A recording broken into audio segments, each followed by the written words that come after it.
दुनिया के सबसे महान वैज्ञानिकों में से एक थॉमस अल्वा एडिसन बहुत ही मेहनती इंसान थे।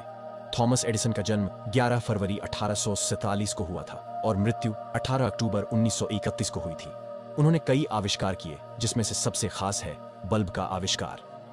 थॉमस अल्वा एडिसन को काम करने का नशा था। वे एक बार अपनी प्रयोगशाला में घुस जाते तो बाहर ही नहीं निकलते थे। उनकी इस आदत से उनकी पत्नी बहुत चिढ़ी सी रहती थी। एक बार तो एडिसन कई दिनों तक अपनी प्रयोगशाला से बाहर निकलने का नाम ही नहीं ले रहे थे। आखिरकार बहुत दिनों के बाद जब वे बाहर निकले तो उनकी पत्नी ने उनसे कहा, तुम दिन रात काम में लगे रहते हो, कभी तो छुट्टी कर लिया करो। एडिसन ने कहा, लेकिन छुट्टी लेकर मैं जाऊंगा कहां? पत्नी बोली, जहां तुम्हारा मन चाहे, जो जगह तुम्हें प्रिय हो वहां चले जाना। अच्छा, तो फिर मैं वहीं जाता हूं। ये कहकर एडिसन फिर अपनी प्रयोगशाला में घुस गए।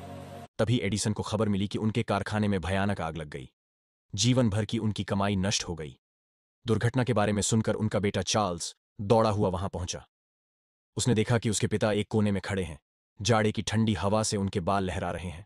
अपने पिता के लिए बेटे का दिल बिलख रहा था। चार्ल्स को देखते ही एडिसन ने जोर से कहा, तुम्हारी मां कहां है? उन्हें बुलाकर लाओ। ये चीजें उसे जीते जी कभी भी देखने को नहीं मिलने वाली हैं। अगले दिन अपनी अनेक उम्मीदों और सपनों को राख के बीच देखते हुए एडिसन ने कहा, तबाही की भी बड़ी कीमत होती है। हमारी सारी गलतियां जल जाती हैं। अब हम नए सिरे से जिंदगी शुरू कर सकते हैं। इस दुखद घटना के केवल 3 महीने बाद ही उन्होंने टेलीफोन का आविष्कार किया। ये कहानी हमें बताती है कि विपरीत परिस्थितियों में हमेशा धैर्य बनाए रखना चाहिए। एक बार बचपन में थॉमस एडिसन स्कूल से घर पहुंचे और अपनी मां को एक कागज दिया। थॉमस ने मां से कहा, मेरी टीचर ने यह लेटर दिया है। कहा है कि सिर्फ मां ही इसे पढ़ें।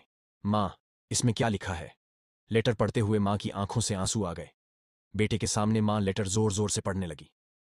लेटर में लिखा था, आपका बेटा जीनियस है। हमारा स्कूल बहुत छोटा है। हमारे पास थॉमस को पढ़ाने लायक अच्छे टीचर भी नहीं है। कृपया आप इसे खुद पढ़ाएं। उस दिन के बाद से जिंदा रहने तक मां ने थॉमस को खुद ही पढ़ाया। मां की डेथ के कई साल बाद थॉमस एडिसन दुनिया का महानतम आविष्कारक बन गया। मां की डेथ के बाद एक दिन थॉमस को टीचर का वो लेटर मिला। उसने लेटर खोला तो हैरान रह गया। लेटर में लिखा था, आपका बेटा दिमागी तौर पर कमजोर है। हम उसे नहीं पढ़ा सकते। हम उसे स्कूल से निकाल रहे हैं। लेटर में लिखी सच्चाई पढ़कर थॉमस इमोशनल हो गए। फिर उसने अपनी डायरी में लिखा, थॉमस ए एडिसन, जो दिमागी तौर पर कमजोर बच्चा था, उसकी मां ने उसे इस सेंचुरी का सबसे जीनियस इंसान बना दिया। इस बात से कोई फर्क नहीं पड़ता कि आज आपकी क्या कंडीशन है।